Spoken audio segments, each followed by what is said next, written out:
स्वागत आहे तुमचं यश आराध्य यूट्यूब चॅनलमध्ये. तुम्हा सगळ्यांचं फर्स्ट इयर ऑफ इंजिनिअरिंग येत्या मंडेपासून चालू होतं आहे किंवा कित्येक मुलांचे कॉलेजेस सुरू झालेले आहेत. आता मला असं वाटतं की तरी इंडक्शन किंवा छोटे मोठे प्रोग्राम्स तुमच्या कॉलेजमध्ये या वीकमध्ये अरेंज केले असतील, पण फायनली तुमचे लेक्चर्स असतील, तुमचं ॲक्च्युअल इंजिनिअरिंग जे आहे ते येणाऱ्या मंडेपासून चालू होतं आहे. तर मला असं वाटतं की त्या फर्स्ट लेक्चर तुम्ही अटेंड करण्याच्या आधी काही गोष्टी तुम्हाला माहीत असल्या पाहिजेत. तुमच्या मनात एक कॉन्फिडन्स क्रिएट झाला पाहिजे आणि नेमकं आपल्याला इथून पुढे येणाऱ्या 4 वर्षामध्ये कसं काय सगळं मॅनेज करायचं तेच आपण आजच्या व्हिडिओमध्ये डिस्कस करणार आहोत. मेन टॉपिक आपला हाच असणार आहे की फर्स्ट इयरची जी इंजिनिअरिंग आहे ती सोपी बनावी का अवघड बनावी. नक्कीच तुमच्या मनात हा प्रश्न पडलाच असेल.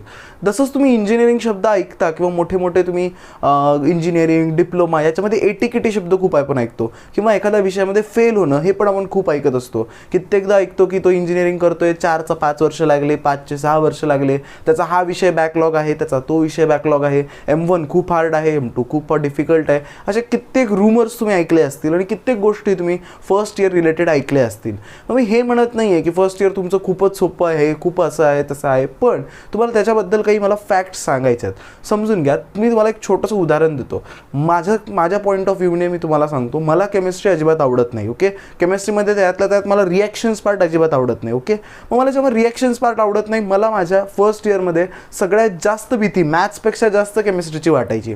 कारण मला 12वीत जेव्हा त्या रिॲक्शन्स असायच्या तेवढ्या रिॲक्शन पाठवायच्या नाहीत, तेवढ्या समजायच्या नाहीत आणि तेवढ्या लक्षात सुद्धा राहायच्या नाहीत. मग भीती असायची की आता मी इथेच करू शकलो नाही, इथेच मी रिॲक्शनला थोडा स्किप मारला होता, तर मग इंजिनिअरिंगमध्ये काय करणार. मग जेव्हा इंजिनिअरिंगमध्ये गेलो आणि मला शेवटी समजलं की अख्ख्या पुस्तकामध्ये फक्त 3 ते 4 रिॲक्शन्स आहेत, मला खूप आनंद झाला आणि मला केमिस्ट्रीमध्ये खूप चांगले मार्क्ससुद्धा पडले. म्हणजे सांगायचं काय माहिती आहे की तात्पर्य आत्तापर्यंत तुम्ही काय केलं याचा ॲक्च्युअलमध्ये काही संबंध नसतो.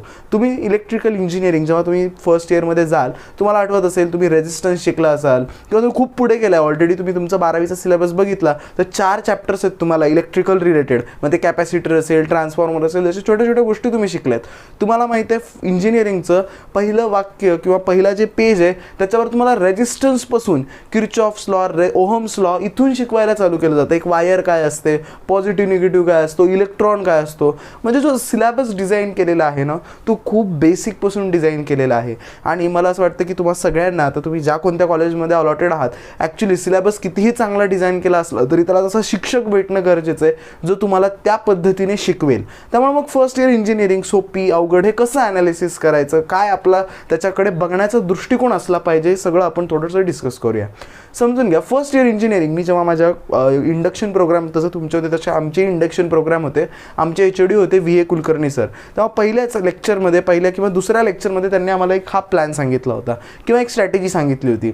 आता तुम्हाला काय वाटेल की इंजिनिअरिंग काय आहे, first year 25%, second year 25%, third year 25% आणि फायनल इयर 25%. मी तसंच समजायचो. एकदा फर्स्ट इयर झाली की आपली 25% इंजिनिअरिंग झाली, सेकंड इयर झाले की 50%, थर्ड इयर झालं की 75% आणि 4th वर्ष आपलं कंप्लीट झालं म्हणजे 100% इंजिनिअरिंग झाली. आम्हाला त्यांनी सेम असं बोर्डवर लिहून दाखवलं होतं. त्यांनी असं लिहिलं होतं की फर्स्ट इयर जर तुम्ही इंजिनिअरिंग कंप्लीट केली तर 40% ऑफ तुमची इंजिनिअरिंग झाली. ओके, सेकंड इयर जर तुम्ही इंजिनिअरिंग कंप्लीट करू शकलात तर तुमची 30% इंजिनिअरिंग झाली. तुम्ही जर थर्ड इयर करू शकलात तर 20 आणि BE करायला 10% इंजिनिअरिंग. ॲक्च्युली हे अभ्यास नाही आहे, ॲक्च्युली हा वे आहे.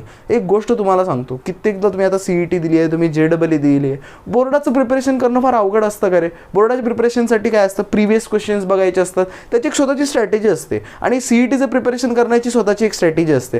तसंच तुमची इंजिनिअरिंगचा अभ्यास करण्याची एक स्वतःची स्ट्रॅटेजी असते. तसंच तुमचं हे का बरं असं त्यांनी मला सांगितलं, मी तुम्हाला बेसिक एक त्याचं कारण सांगतो.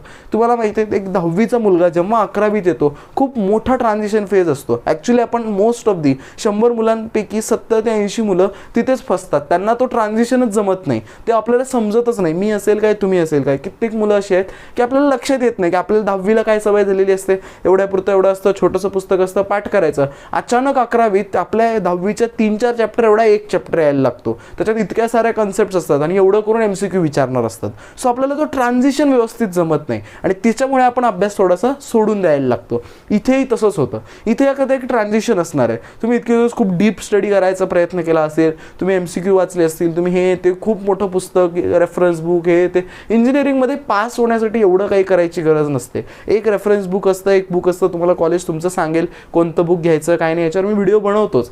पण एक बुक असतं, त्या बुकमध्ये क्वेश्चन आन्सर्स असतात, ते क्वेश्चन आन्सर्स तुम्हाला पाठ करायचे आहेत किंवा समजून घ्यायचे आहेत. पण म्हणजे काय, इथे एक वे ऑफ लर्निंग तुमचा बदलणार आहे. इथे एक छोटंसं तुम्हाला ट्रान्झिशन करावं लागणार आहे. आणि ज्या मुलाला हे ट्रान्झिशन जमलं, फर्स्ट इयर जर तुम्ही तुमचा ऑल क्लिअर काढू शकले, क्लिअर राहू शकले, एक पॉइंटर तुमचा डिसेंट आला, तर नक्कीच तुमचं इंजिनिअरिंगचे 40% झाले. कारण एकदा आपल्याला समजलं की अभ्यास कसा करायचा, अभ्यास कसा करून पास कसा व्हायचा. लक्षात घ्या, नक्कीच असं असणार आहे की फर्स्ट इयरपेक्षा सेकंड इयर हार्ड असेल, सेकंड इयरपेक्षा थर्ड इयर असं हार्ड असेल, थर्ड इयरपेक्षा फोर्थ इयर हार्ड असेल, हे असणार आहे. पण एकदा तुमच्या लक्षात आलं की अभ्यास कसा करायचा, कोणते चॅनल्स फॉलो करायचे, मी अभ्यास कसा केला पाहिजे, पेपर कसा लिहायचा, पेपरचे क्वेश्चन्स कुठून येतात, आणि हे सगळं कधी कळत असतं बाळांनो, फर्स्ट इयरला कळत असतं. त्याच्यामुळे तुमचं फर्स्ट इयर हे तुमचं डिसिजन मेकिंग इयर असणार आहे तुमच्या पुढच्या लाईफसाठी. मी एक एक्सपिरियन्स सांगतो की जी मुलं फर्स्ट इयरमध्ये ऑल क्लिअर असतात, ती मुलं कधीच second year, third year, final इयरला मी बघितलं नाही आहे. कदाचित एखादा मुलगा होत असेल, पण ती फायनल इयरपर्यंत ऑल क्लिअरच राहतात. आणि जी मुलं फर्स्ट इयरमध्ये त्यांचा एखादा एटीकेटी किंवा एखादा बॅकलॉग राहतो, त्यांचा पुढे कुठे ना कुठे बॅकलॉग राहतच जातो. त्याच्याबद्दल सुद्धा मला तुम्हाला थोडंसं सांगायचं आहे. बॅकलॉग हा प्रकार काय समजून घ्या. मी तुम्हाला एक गोष्ट सांगतो, समजून घ्या. आपल्याला एका सेमिस्टरमध्ये 5 सब्जेक्ट्स असतात. ओके, तुम्हाला फर्स्ट सेमिस्टरमध्ये 5 सब्जेक्ट्स आहेत आणि सेकंड सेमिस्टरमध्ये 5 सब्जेक्ट्स आहेत. म्हणजे टोटल फर्स्ट इयरमध्ये तुम्हाला किती सब्जेक्ट्स आहेत, 10 सब्जेक्ट्स आहेत. मग होतं काय माहिती का, मुलं काय करतात, 4 सब्जेक्ट्स समजा क्लिअर निघाले, एक सब्जेक्ट बॅक राहिला, ओके, किंवा एटीकेटी, मी बॅक म्हणतो किंवा एटीकेटी समजून घ्या, ठीक आहे. एक सब्जेक्ट तुम्ही पास करू शकले नाहीत. पण नेक्स्ट सेमिस्टरला तुम्हाला किती सब्जेक्ट्स द्यावे लागतात, ऑलरेडी असणारे 5 आणि हा एक 6. मग मला सांगा, ऑलरेडी तुमच्याकडून पहिल्याच सेमिस्टरमध्ये 5 सब्जेक्ट काढू शकलेले नाही आहात, आता सेकंड सेमिस्टरमध्ये 6 सब्जेक्ट काढणं पॉसिबल होईल का, नाही होत. मग तिथे काय होतं, ते 6मधून 4च कोणते तरी निघतात, अजून 2 विषय तुमचे बॅक राहतात किंवा त्याला एटीकेटी लागते. मग हे 2 विषय घेऊन तुम्ही पुन्हा सेकंड इयरमध्ये जाता. मग टोटल नंबर ऑफ सब्जेक्ट किती होतात, 7, 8 असे कित्येक मुलांचे वाढत जातात आणि शेवटी त्यांचं इयर डाऊन होत असतं. हेही लक्षात ठेवा. खूप सारा बॅकलॉग झाला, 10 सब्जेक्ट्सपैकी 4पेक्षा जास्त सब्जेक्ट तुमचे बॅकलॉगला राहिले, तसं तर 5 असतात, पण डोक्यात 4चंच टार्गेट आहे की 4 जर राहिले तरी तुमचा इयर ड्रॉप होत असतो. मग येणाऱ्या प्लेसमेंट्समध्ये, येणाऱ्या तुमच्या फ्युचरमध्ये हे तुमच्यासाठी हानिकारक आहे.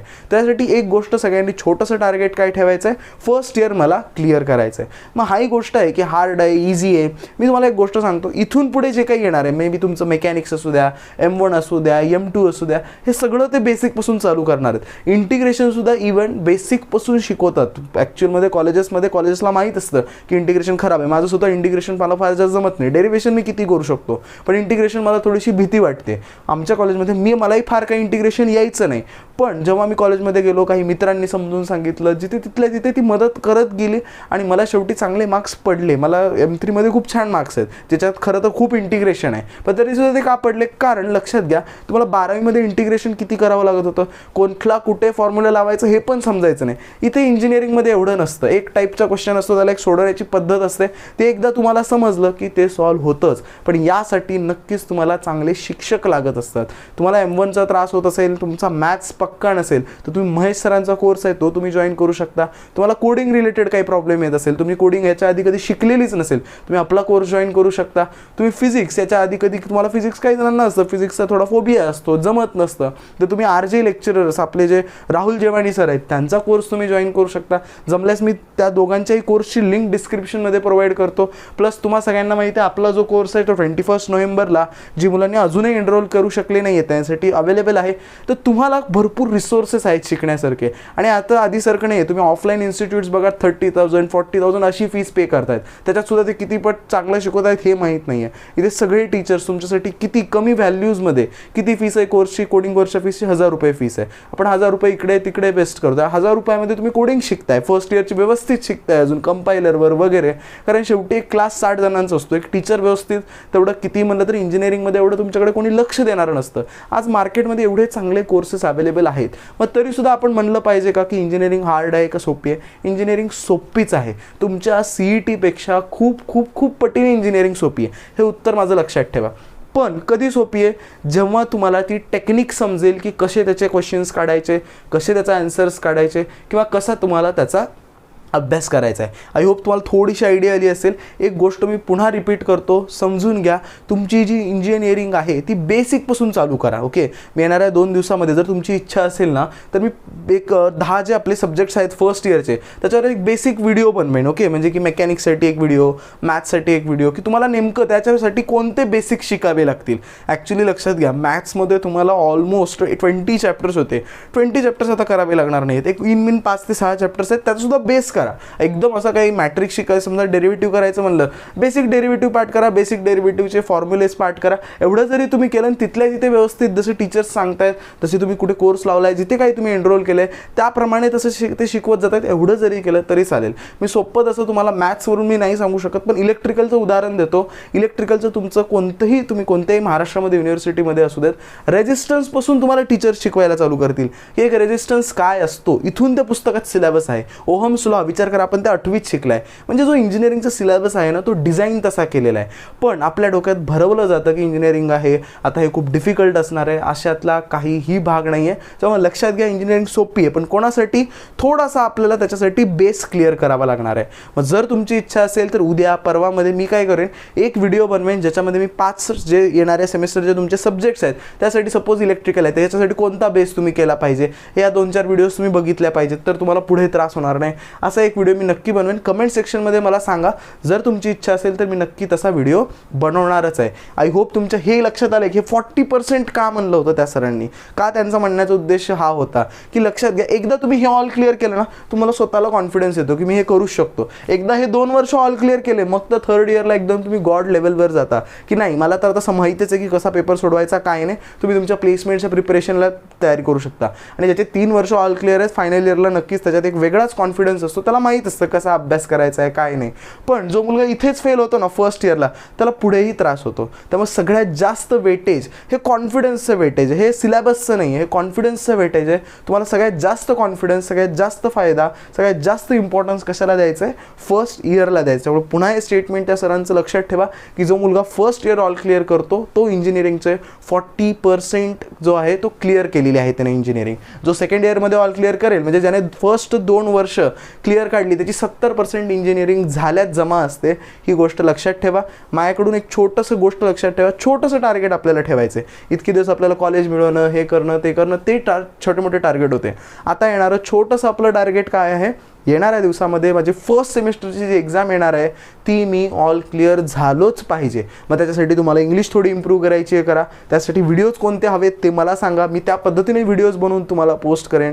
पण माझी अशी इच्छा आहे की जेवढे व्ह्यूज या व्हिडिओला जातील, जेवढी मुलं आत्तापर्यंत बघतायत, मला माहीत नाही किती लास्टपर्यंत मुलं व्हिडिओ बघतात, जी मुलं लास्टपर्यंत व्हिडिओ बघतायत नक्की कमेंट सेक्शनमध्ये कळवायला विसरू नका. तर एवढ्या मुलांनी तरी ऑल क्लिअर याल याचं मला एक प्रॉमिस करा. नक्की मी तुमच्या त्या प्रॉमिस आणि रिझल्ट मला तुमचा जेव्हा फर्स्ट सेमिस्टरचा रिझल्ट येईल तेव्हा पाठवायला विसरू नका. आय होप तुम्हाला एक आयडिया आली असेल की फर्स्ट इयर इंजिनिअरिंग काय असतं, हे बॅकलॉग्स काय असतात, ATKT काय असतो, कसं आपल्याला त्याच्यातून ओव्हरकम करायचं आहे. आणि तुम्हाला अजून त्या माझ्याकडून काय हवे ते नक्की मला कमेंट सेक्शनमध्ये कळवायला विसरू नका. भेटूया आपण नेक्स्ट व्हिडिओमध्ये.